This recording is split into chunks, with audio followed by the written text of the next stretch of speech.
ഇങ്ങനെ സംഭവിച്ചാൽ എന്ത് ചെയ്യും? ബിൽഡിംഗ് പൊളിച്ചു കളയോ, പുതിയ ബിൽഡിംഗ് ഉണ്ടാക്കും? കൺസ്ട്രക്ഷൻ സമയത്ത് പല പ്രശ്നങ്ങളും സംഭവിക്കാം.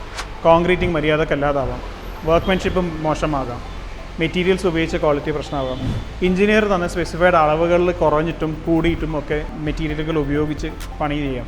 ഇങ്ങനെ ചെയ്ത് കഴിയുന്ന സമയത്ത് സ്ലാബിലും ബീമിലും കോളത്തിലും ഒക്കെ സ്ട്രക്ചറൽ ക്രാക്സ് വരാൻ സാധ്യതയുണ്ട്.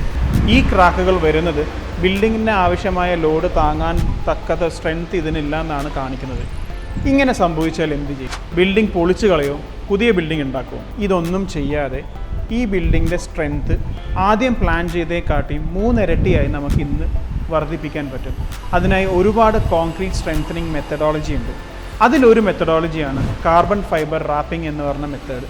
ആ ഒരു കാർബൺ ഫൈബർ റാപ്പിംഗ് മെത്തേഡ് ഉപയോഗിച്ചിട്ടാണ് ഞങ്ങൾ ഈ പ്രോജക്റ്റിൽ ഈ സ്ട്രെങ്ത്ത് സക്സസ്ഫുള്ളി അച്ചീവ് ചെയ്ത് കംപ്ലീറ്റ് ചെയ്ത് ക്ലയൻറ്റിനെ ഹാൻഡ് ഓവർ ചെയ്തിരിക്കുന്നത്. നിങ്ങളുടെ കെട്ടിടങ്ങളിലോ വീടുകളിലോ ഇങ്ങനത്തെ പല പ്രശ്നങ്ങൾ കാരണം രണ്ടാമതും പൊളിച്ചു പണിയണം എന്ന് നിങ്ങൾ ആലോചനയിലാണെങ്കിൽ നിങ്ങൾക്ക് ഞങ്ങളെ സമീപിക്കാം.